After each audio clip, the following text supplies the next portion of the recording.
রবীন্দ্রনাথ ঠাকুর ভারতবর্ষীয় উপমহাদেশের সর্বশ্রেষ্ঠ সাহিত্য প্রতিভা। আধুনিক বাংলা ভাষার তিনি স্থপতি, বাংলা সাহিত্যের সর্বশ্রেষ্ঠ কবি, বাংলা ছোট গল্পের জনক, আধুনিক নাটক ও নাট্যকলার জন্মদাতা এবং বাঙালি জাতির সর্বোত্তম সঙ্গীত প্রতিভা। বর্তমান বাঙালি সংস্কৃতি তার সমগ্র জীবনব্যাপী কর্মসাধনায় পরিপূর্ণ রূপ লাভ করেছে।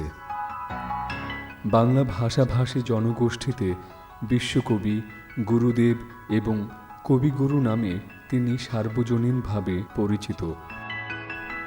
রবীন্দ্রনাথ ঠাকুরের জন্ম কলিকাতা শহরে জোড়াসাঁকো অঞ্চলের ঠাকুর পরিবারে 1268 বঙ্গাব্দের 25শে বৈশাখ বা 1861 খ্রিস্টাব্দের 7 মে।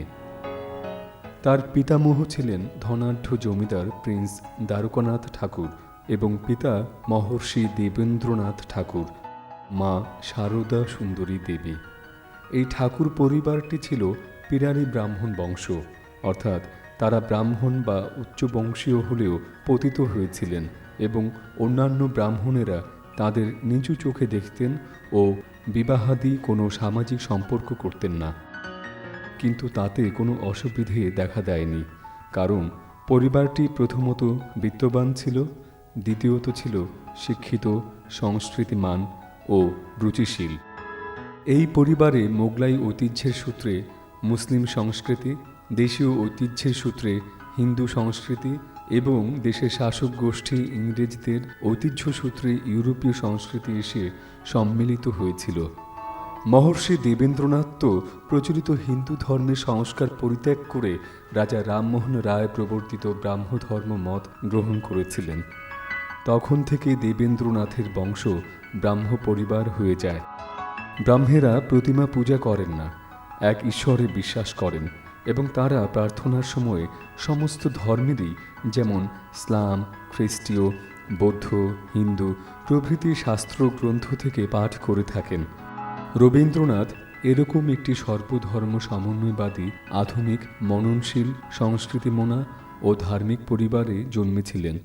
রবীন্দ্রনাথ ছিলেন স্বশিক্ষিত। স্কুল কলেজে লেখাপড়া শিখিয়ে শিক্ষিত করার অনেক চেষ্টা তার গুরুজনেরা করেছিলেন, কিন্তু ধরাবাঁধা লেখাপড়ার দিকে কোনো আগ্রহ তার ছিল না। মাত্র 3 বছর 10 মাস বয়সে তাকে একটা স্কুলে ভর্তি করানো হয়েছিল, নাম ক্যালকাটা ট্রেনিং একাডেমি। এরপরে ভর্তি হয়েছিলেন যেখানে, তার নাম ক্যালকাটা গভর্নমেন্ট পাঠশালা, লোকে বলতো নর্মাল স্কুল। তারপরে ক্রমান্বয়ে Bengal academy, metropolitan school, saint Xavier's school, এত কটা বিদ্যালয়ে গেলেও পড়াশোনা কিন্তু এগোয়নি, পরীক্ষা পাশও হয়নি। বাড়ির লোক ভয় পেয়ে শেষে ইংল্যান্ডে পাঠিয়েছিলেন। সমুদ্র তীরবর্তী সুন্দর শহর ব্রাইটনের একটা পাবলিক স্কুলে ভর্তি করিয়ে দেওয়া হয়, কিন্তু লেখাপড়া এখানেও হয়নি। শেষে ব্রাইটন থেকে লন্ডনে নিয়ে গিয়ে ইউনিভার্সিটি কলেজে ভর্তি করানো হয়, তবু শেষ পর্যন্ত তাও ব্যর্থ হয়েছিল। আসলে তিনি ভয় পেতেন পড়াশোনাকে নয়, মাস্টারকে। নইলে নিজের ইচ্ছায় বই তিনি ছেলেবেলা থেকেই সারা জীবন ধরে পড়েছেন। তার মতো বিভিন্ন শাস্ত্রে পণ্ডিত লোক খুব কমই দেখা যেত। সংস্কৃত, বাংলা ও ইংরেজি 3টি ভাষাই উত্তম রূপে জানতেন। জার্মান ভাষাও জানতেন যৎ সামান্য। রবীন্দ্রনাথের কাব্য প্রতিভার স্ফুরণ হয় বাল্যকালে, মাত্র 8 বৎসর বয়সে। 13 বছর বয়স থেকে তার কবিতা প্রকাশিত হতে থাকে। তার প্রথম রচনা ছিল বনফুল, একটি কাব্য উপন্যাস। প্রকাশিত হয়েছিল জ্ঞানাঙ্কুর ও প্রতিবিম্ব নামে একটি পত্রিকায় 1880 সালে। প্রথম যখন ইংল্যান্ডে গেলেন 17 বৎসর বয়সে, তার পূর্বেই শুধু কবিতাই নয়, কাব্যনাট্য, গান, প্রবন্ধ ইত্যাদি তিনি লিখেছেন এবং সেসব প্রকাশিত হয়েছে নানা পত্রপত্রিকায়। এমনকি বিলেতে বসবাসের সময় চমৎকার চিঠি লিখতেন বাড়িতে, সেগুলো ছাপা হতো ঠাকুর বাড়ি থেকে প্রকাশিত পত্রিকা ভারতীতে। পরে ইউরোপ প্রবাসীর পত্র নামে বই হয়ে 1881 সালে বেরিয়েছিল। এটি তার প্রথম গদ্য গ্রন্থ। প্রায় কিশোর বয়সে দেশের বাইরে থাকায় প্রকৃতপক্ষে যে লাভ হয়েছিল তা পরীক্ষা পাশের চেয়ে ঢের বেশি। তিনি বাঙালি ঘরের ক্ষুদ্র গণ্ডির বাইরে চোখ মেলে তাকাতে শিখেছিলেন। তার কৌতূহল উদ্দীপিত হয়েছিল। বিভিন্ন সংস্কৃতির মধ্যে তুলনা করে ভালো বা মন্দ যাচাইয়ের বুদ্ধি ও সাহস তৈরি হয়েছিল। তিনি পাশ্চাত্য সঙ্গীত ও নৃত্যে তালিম নিয়েছিলেন। এই কিশোরটি পরবর্তীকালে রবীন্দ্রনাথ নামে যে মহান শিল্পীতে রূপান্তরিত হবেন, সেখানে এই সমস্ত কিছুই সক্রিয় ভূমিকা রেখেছিল। উপরন্তু পরবর্তী 60 বৎসর অর্থাৎ 80 বৎসর 3 মাস বয়সে তার মৃত্যু পর্যন্ত তিনি যে ক্লান্তিহীনভাবে অজস্র রকমের কর্মসাধনায় পরিশ্রম করে যেতে পেরেছিলেন, তার অনুপ্রেরণা পশ্চিমা সংস্কৃতি ও জনজীবন থেকে লাভ করেছিলেন। বাঙালির স্বভাবসিদ্ধ আলস্য, অস্থিরতা, লক্ষ্যহীনতা রবীন্দ্রনাথে সম্পূর্ণত অনুপস্থিত। বিলেত প্রত্যাগত কিশোর বাড়িতে ফিরেই লেখালেখি, গান আর নাটকের মধ্যে জড়িয়ে পড়লেন। ঠাকুরবাড়ির চালচলন এমনিতেই একটু ভিন্ন রকম। তার উপর এই পরিবারে একই সময়ে একসঙ্গে এত সৃষ্টিশীল প্রতিভা জন্মেছিলেন যে সত্যিই তা বিস্ময়কর। সবচেয়ে বড় ভাই দ্বিজেন্দ্রনাথ ঠাকুর ছিলেন দার্শনিক, অঙ্কবিদ ও কবি। দাদা অর্থাৎ জ্যোতিরিন্দ্রনাথ ঠাকুর ঠিক আগের বড় ভাই, যদিও 11 বছরের বড়। তিনি গান লিখতেন ও গাইতেন, নাটক লিখতেন, অভিনয় করতেন, ফার্সি খুব ভালো জানতেন ও অনেক অনুবাদ করেছিলেন। ভাইদের মধ্যে এর সঙ্গেই রবীন্দ্রনাথের ঘনিষ্ঠতা ছিল সবচেয়ে বেশি। এই রকম নানা গুণের গুণী ছিলেন এক একজন। বাড়ির ভিতরে গানের মজলিস, অভিনয়ের মহড়া, নাটক মঞ্চায়ন প্রায় লেগেই আছে। বাড়ির মধ্যেই আছে বিশাল গ্রন্থাগার, আছে আর্ট গ্যালারি। রবীন্দ্রনাথ ফিরে এসে এই সাংস্কৃতিক প্রাণচাঞ্চল্যের একেবারে মাঝখানে পড়ে গেলেন। শুধু তাই নয়, তিনি ক্রমে ক্রমে এসবের মধ্যমণি হয়ে উঠলেন। শিল্পক্ষেত্রে এই যে বিচরণ জীবনব্যাপী, আর তা ব্যাহত হয়নি। তার সৃজনশীলতার প্রাথমিক সাক্ষ্য হল তার সৃষ্টির বিপুলতা। গান ও কাব্যনাট্য বাদ দিয়ে 65টি কাব্যগ্রন্থ, গান প্রায় 2500-এর মতো, ছোট গল্প 119টি, নানা ধরনের নাটক 50টি, ভ্রমণ কাহিনী 9টি, শিশু সাহিত্য 9টি, চিঠিপত্র কয়েক হাজার, প্রবন্ধ, আলোচনা, ভাষণের বই অন্তত পক্ষে 20টি, ছবি এঁকেছিলেন 2000-এর মতো। এই ব্যাপ্তির সঙ্গে যুক্ত হয়েছিল গভীরতা। ফলে তার যে কোনো সৃষ্টি শিল্পমানের বিচারে চিরকালীন ও শ্রেষ্ঠ বলে বিবেচিত হয়ে আসছে। বস্তুত পক্ষে ভাস্কর্য শিল্প ব্যতীত শিল্পের সমস্ত মাধ্যম নিয়ে তিনি চর্চা করেছিলেন এবং সিদ্ধি অর্জন করেছিলেন। তার বয়স যখন 22 বৎসর, তখন যশোর জেলার মেয়ে ভবতারিণী দেবীর সঙ্গে তার বিবাহ হয়। ঠাকুর পরিবারে এসে এই কনের এই সেকেলে নাম পাল্টে গিয়ে হয়ে গিয়েছিল মৃণালিনী দেবী। তাদের 5 ছেলে মেয়ে ছিল। মৃণালিনী দেবী বেশি দিন বাঁচেননি। 10 বছরের মেয়ে ঠাকুর বাড়ির বউ হয়ে এসেছিলেন, 29 বছর বয়সে চলে গেলেন। রবীন্দ্রনাথের বয়স তখন 45। তিনি আর দ্বিতীয় বিবাহ করেননি। রবীন্দ্রনাথ পত্নী প্রেমিক স্বামী ও সন্তানবৎসল পিতা ছিলেন। বর্তমানে রবীন্দ্রনাথের কোনো বংশধর জীবিত নেই। বিয়ে করার সমকালে তার জীবনে একটি উল্লেখযোগ্য ঘটনা ঘটেছিল। জমিদারি দেখার দায়িত্ব তার উপর এসে পড়েছিল। ঠাকুর পরিবারে জমিদারি ছড়ানো ছিল উড়িষ্যায় এবং মধ্যবঙ্গ ও উত্তরবঙ্গে।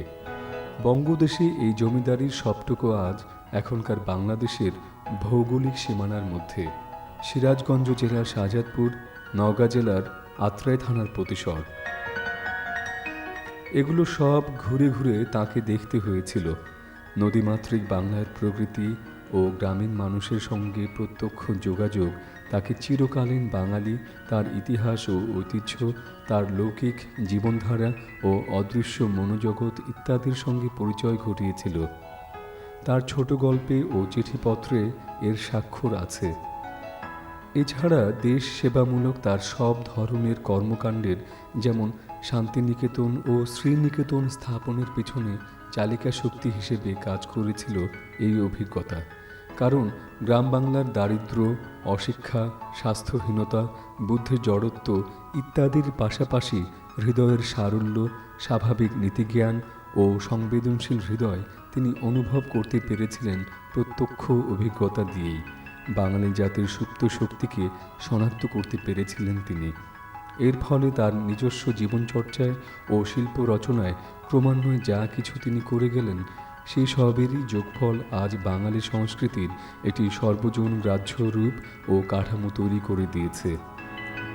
তিনি ব্রাহ্ম সমাজের নেতা ছিলেন এবং 1905 সালের বঙ্গভঙ্গ আন্দোলনকে কেন্দ্র করে যে রাজনৈতিক আন্দোলন দানা বেঁধে উঠেছিল তাতে সক্রিয়ভাবে অংশগ্রহণ করেছিলেন। এর আগেই বীরভূম জেলার বোলপুর গ্রামে একটি নির্জন প্রান্তরে তিনি জনশিক্ষার কাজ শুরু করে দিয়েছিলেন। জায়গাটি ছিল পৈতৃক সম্পত্তি। মহর্ষি একটি পাকা বাড়ি সেখানে তৈরি করেছিলেন, যার নাম শান্তিনিকেতন। ব্রহ্মচর্যাশ্রম নামে স্কুলটি রবীন্দ্রনাথ এই বাড়িতেই চালু করেছিলেন। ছাত্রছাত্রী বলতে নিজের ছেলে মেয়ে আর এদিক ওদিক থেকে আরও 2-4 জন। শান্তিনিকেতন নামটি আজ বিশ্ববিখ্যাত, আর ওই পাঠশালা আজ বিশ্বভারতী বিশ্ববিদ্যালয়।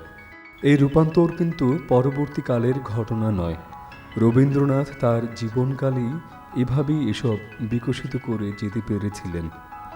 সাহিত্যে তিনি নোবেল পুরস্কার পান 1913 সালে। যে বইকে উপলক্ষ করে এই পুরস্কারে তাকে ভূষিত করা হয় তার নাম গীতাঞ্জলি। এই বই বাংলা গীতাঞ্জলি নয়। গীতাঞ্জলি, খেয়া, নৈবেদ্য, শিশু প্রভৃতি কয়েকটি কাব্যগ্রন্থ থেকে কবিতা বেছে নিয়ে তিনি নিজে সেগুলো অনুবাদ করেন ইংরেজিতে। অনুবাদগুলো একসঙ্গে গেঁথে বই হিসেবে ছাপা হয়ে বের হয় লন্ডন থেকে 1912 সালে।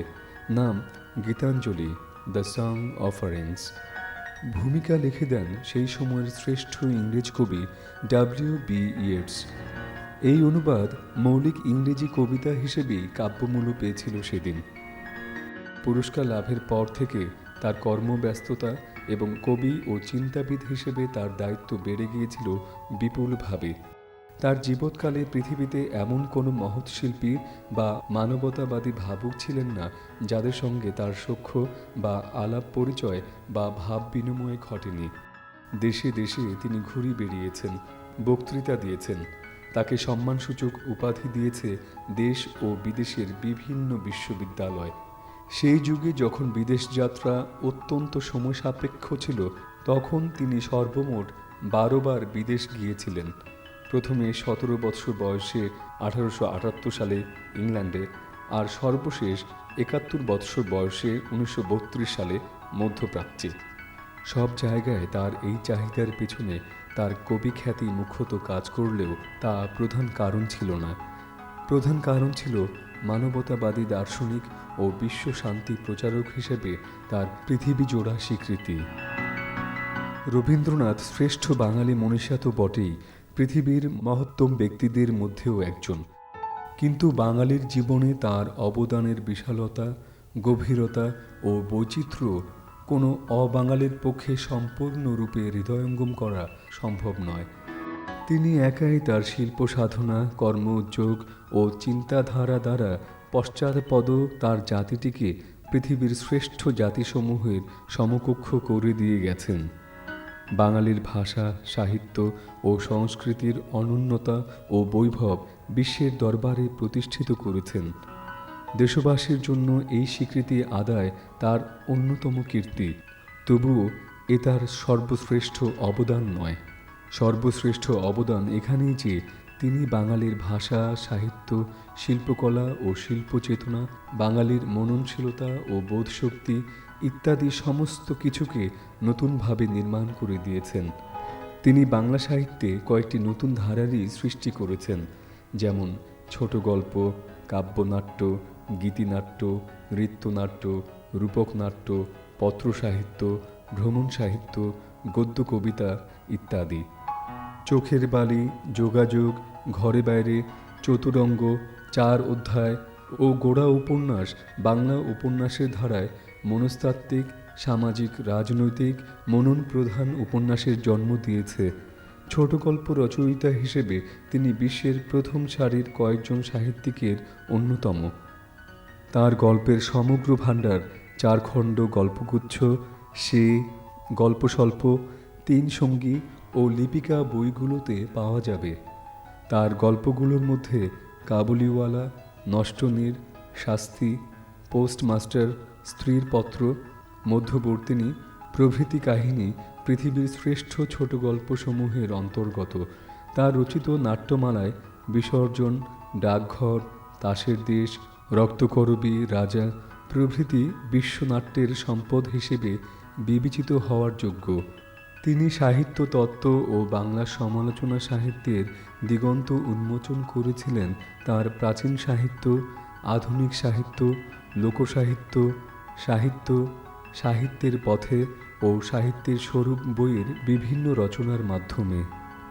বাংলা ভাষাতত্ত্ব ও ব্যাকরণ সম্বন্ধেও তার ব্যাপক অন্বেষা ও উপলব্ধি লিপিবদ্ধ হয়েছে শব্দতত্ত্ব ও বাংলা ভাষা পরিচয় নামক গ্রন্থে। পল্লী সমাজ আমাদের সামাজিক ইতিহাসের বিকাশধারা, গ্রামোন্নয়ন, শিক্ষা প্রসার, শিক্ষা দর্শন ইত্যাদি বিষয়ে তার মৌলিক চিন্তা ছিল এবং সেসব তিনি যেমন তার অজস্র রচনায় লিখে গেছেন, হাতে কলমে করেও গেছেন জমিদারি চালানোর সময়ে ও শান্তিনিকেতন, শ্রীনিকেতন প্রতিষ্ঠা করে। অকল্পনীয় ঘটনাবহুল, কর্মময় ও বর্ণাঢ্য জীবন ছিল রবীন্দ্রনাথের। সেই জীবনের কিছু তিনি লিখে রেখে গেছেন তার জীবন স্মৃতি ও ছেলেবেলা বইতে এবং কয়েক হাজার চিঠিপত্রের ভেতরে নানান প্রসঙ্গে। তাছাড়া যারা তার সান্নিধ্যে এসেছিলেন, তার সঙ্গে কাজ করেছিলেন, তাদের অসংখ্য স্মৃতিচারণ প্রকাশিত হয়েছে। এই সমস্ত আলেখ্য থেকে রবীন্দ্রনাথ নামক যে মানুষটির সামগ্রিক চেহারা ফুটে ওঠে, তিনি শুধু মহত্তম মানের একজন শিল্পী নন, তিনি এই পৃথিবীতে মানুষের অস্তিত্ব ও কর্মকাণ্ড সমস্ত কিছুকে শিল্পকর্ম হিসাবে গণ্য করতেন। তিনি মনে করতেন মানুষ বিশ্ববিধানের অন্তর্গত এক মহাজীবনের অংশ। মনুষ্যত্ব ও ভালোবাসার তাই কোনো ক্ষয় নেই। মনুষ্যধর্ম ঠিক মতো বিকশিত হলে ধূলিময় পৃথিবীতেই স্বর্গরাজ্য আনা সম্ভব। এই মহাদ্রষ্টার জীবন অবসান ঘটে 1348 বঙ্গাব্দের 22 শ্রাবণ বা 1941 খ্রিস্টাব্দের 7 অগস্ট দুপুর 12:10 জোড়াসাঁকো ঠাকুর বাড়িতে, যেখানে তিনি পৃথিবীর প্রথম আলো দেখেছিলেন 80 বছর 3 মাস পূর্বে।